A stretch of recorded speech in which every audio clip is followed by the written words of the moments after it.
नमस्कार, मी पद्मजा. राजाराणीज वर्ल्ड या आपल्या यूट्यूब चॅनलवर मी आपल्या सर्वांचं मनापासून स्वागत करते.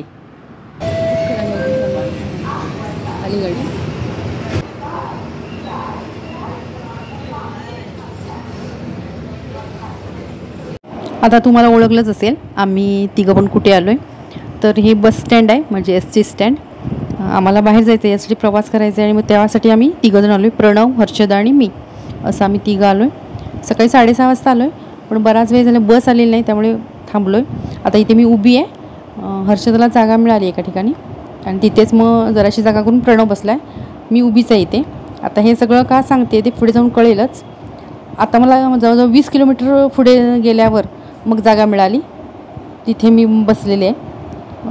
जवळजवळ 50 किलोमीटर म्हणजे 30 किलोमीटर मी बसलेले आहे या ठिकाणी, कारण त्याच्या पुढे जाऊन मग मिळणार होती एक सीट. तर ऑनलाईन बुकिंगचा त्रास असं आहे. तर का मी म्हटलेलं आहे, तर हे व्हिडिओ स्किप न करता पूर्णपणे पाहिलं ना की लक्षात येईल. आणि हे बऱ्याच जणांना आपल्याला अनुभव येतात आणि मग असा अनुभव आला की मग दुसऱ्या कोणाला तरी असा त्रास होऊ नये वगैरे, म्हणून मी हे सांगितलेलं आहे. तर काय जिथे जिथे थांबलो आहे किंवा काय केलं यासाठी मी हे सगळं घेतलेलं आहे.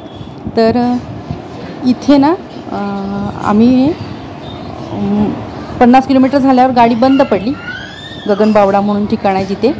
तर तिथे आम्ही थांबलो, 1 तासभर तिथं थांबलेलो आहे. तर ते शूट केलेलं आहे मी. तर इथे हे सगळे बाकीचे पण आहेत, ते त्याच गाडीतले प्रवासी आहेत, म्हणजे पॅसेंजर आहेत. आता पुन्हा गाडी चालू झाल्यावर पुन्हा तासाभरानं बसलो.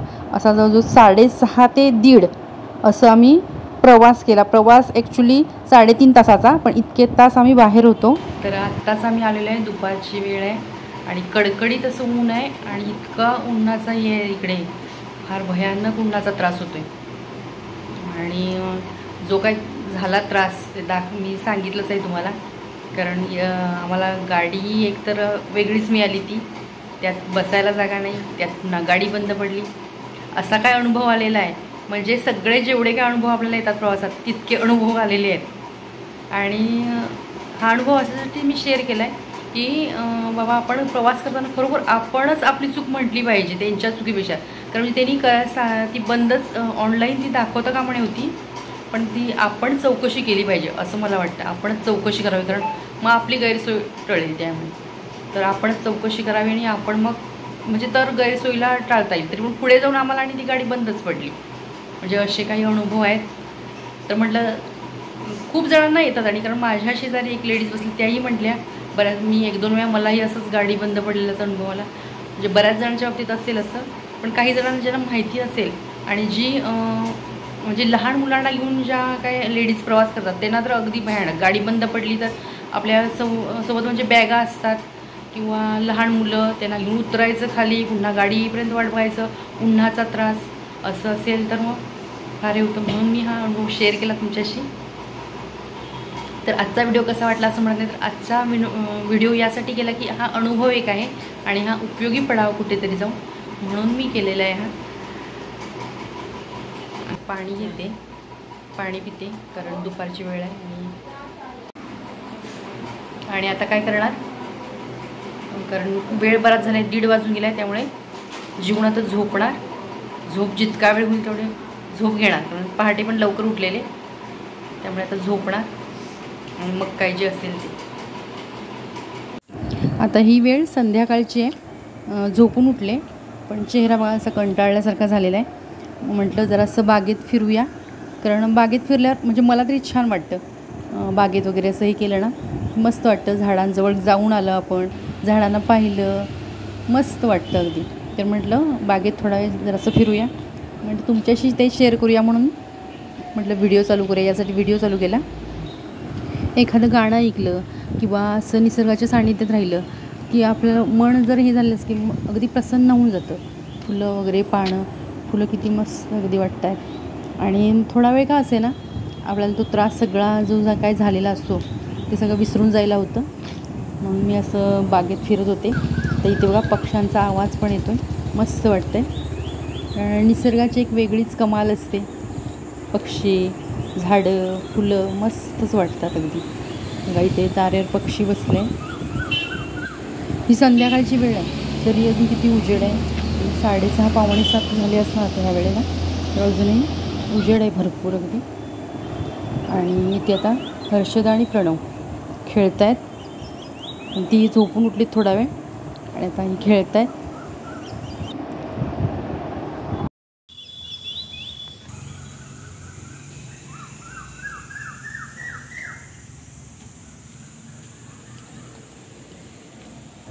हे झाड दिसते ना, ते ओव्याच्या पानांचं झाड आहे, ज्याची भजी वगैरे करतात ना ते. आणि पुढे जाऊन दाखवते, लाल बुंदाचे ना टोमॅटो लागलेत, ते पण दाखवते. ह्यांचा खेळ चालला आहे बघा इथं.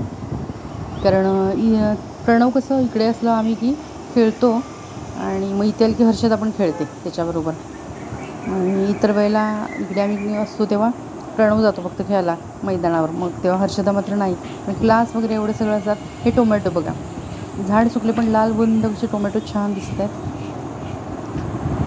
शहरांच्या मोठ्या गर्दीमध्ये ना आपण पैसे कितीही देतो म्हटलं तरी हे जे काही पक्ष्यांचे आवाज वगैरे आहेत किंवा जी टवटवीत ताजी फुलं आहेत ती निसर्गात गेल्यावरच आपल्याला दिसतात. व्हिडिओमध्ये मी सांगितले की इथे उतरले, बसले, चढले असं सगळं सांगितलं. आणि ऑनलाईन विकतचा काय त्रास घेतला हे आता मी तुम्हाला सांगते. तर आम्ही आता आलो आहे घरी, कारण हे बघून लक्षात आलं असेल की घरी आलो आहे.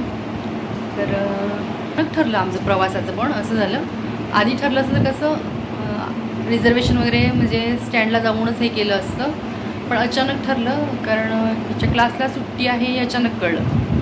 मग त्यामुळे अचानक ठरल्यामुळे काय झालं, आता ह्या वेळेला म्हणजे रात्री 8 वाजले जवळजवळ. आता कसं हे करणार, कारण 2 वेळा असं अनुभवलं गेल्या वेळेला जाताना पूर्ण स्टँडिंग 3.5 तास, पूर्ण मी स्टँडिंग केलेली आहे 3.5 तास. मग पाय वगैरे दुखायला लागतात किंवा त्रास असला की हे होतं. तर म्हणून असं ठरवलं की साहेब बोलले की ऑनलाईन होते वाटतं बहुतेक, ऑनलाईन बुकिंग होईल, म्हणून मग ऑनलाईन केलं.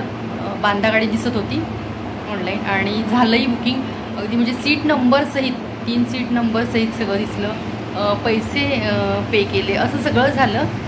आणि आम्ही म्हटलं आता चला दुसऱ्या दिवशी गाडी आहे आणि आपलं काय बुकिंग झालं आहे त्यामुळे, आणि लवकर जाऊ उन्हाच्या आधी, त्यामुळे सकाळच्या गाडीने जायचं ठरवलेलं. बहुतेक सकाळच्याच वेळेला गाडीने जाते. आणि ॲक्च्युली हा आला नसता हे, कारण शूट करायचं मी दुसराच व्हिडिओ करायचं असं ठरवलेलं. आता जायचं आहे तर दुसरंच शूट करायचं असं म्हणत होतं, तर तो राहिलाच. आणि असा अनुभव यायला लागला म्हणून मी हे शूट केलं. तर तो नेक्स्ट टाईम कधीतरी करता येईल पुन्हा बघू, कारण माझं जाणंही जास्त होत नाही. तर कधी जाईन तेव्हा नेक्स्ट टाईम ते करेन मी व्हिडिओ. तर म्हटलं हा अनुभव एक आहे आणि कुणाला तरी यातून घेण्यासारखं काहीतरी आहे की बाबा असं त्रास होऊ नये यासाठी झालं असं सगळं सांगते सविस्तर. कारण नुसतं तुम्हाला मी तिथं म्हटले की मी या गाडीत का वेळ इथं बसली आहे, इथं उतरली आहे, तर त्यावरून काही कळणार नाही. सांगते असं की आदल्या रात्री केलं ते बुकिंग, दुसऱ्या दिवशी आम्ही सकाळी 6:15 नंतर स्टँडवर पोचलो. गाडी अजून आली नव्हती, वाट बघत बसलो. पावणे 7 वाजले. मग एवढा वेळ झाला म्हटल्यावर विचारलं, कंट्रोल रूम असते तिथे विचारलं, तर ती म्हटली गाडी बांधा गाडीच बंद पडलेली आहे, नाही येत आता. अरे बरं म्हटलं ऑनलाईन आमचं बुकिंग झालेलं आहे. मग त्यांना दाखवलं आम्ही की बाबा असं ही तिकीट आहेत किंवा हे सीट नंबर आहेत. मग त्यांनी दुसऱ्या स्टँडला चौकशी केली, असं आली आहे का तिथे, तर त्यांनी सांगितलं नाही बंदच आहे ही गाडी.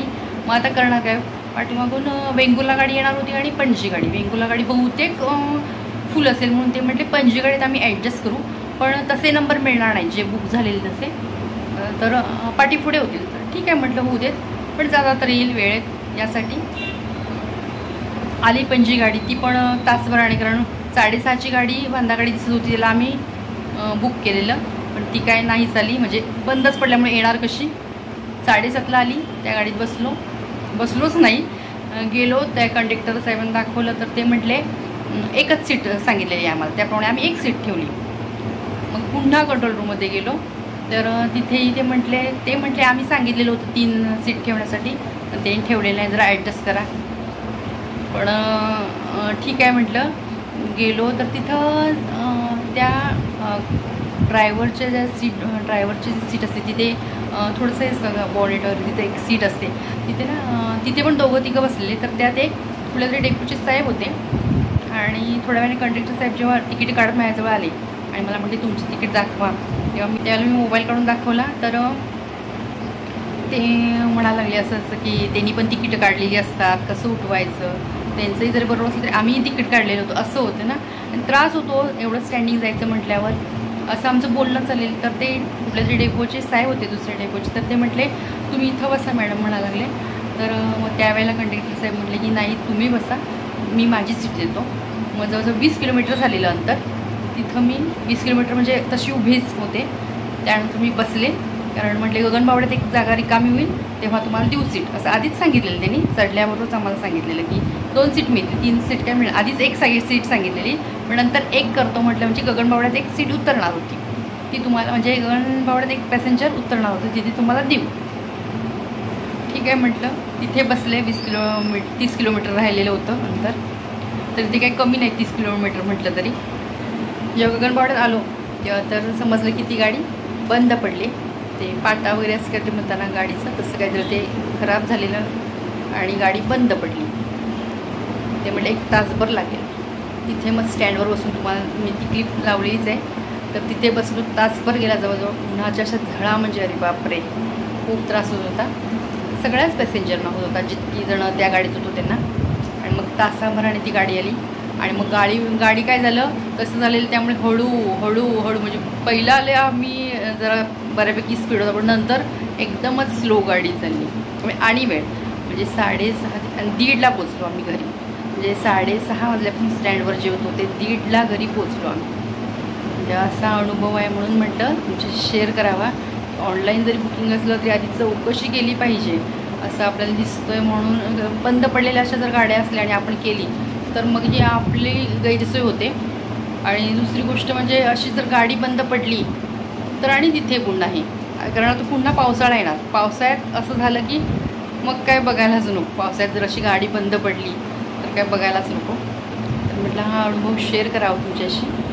आता काही ते मी आजचा व्हिडिओ आवडला वगैरे काही म्हणत नाही, हा एक अनुभव आहे माझा आणि कुणालाही उपयोगी पडावा यातून काहीतरी, यासाठी मी केलेलं आहे. तर एवढंच म्हणेन की माझे व्हिडिओ जर तुम्हाला आवडत असतील तर नक्की आपल्या चॅनलला लाईक, शेअर आणि आपल्या चॅनलला अजूनही सबस्क्राईब केलं नसल्यास प्लीज सबस्क्राईब करा. किंवा हा व्हिडिओ तुम्ही नवीनच पाहत असल्यास प्लीज सबस्क्राईब करा. पुन्हा भेटू अशाच एका नवीन व्हिडिओसोबत. तोपर्यंत नमस्कार.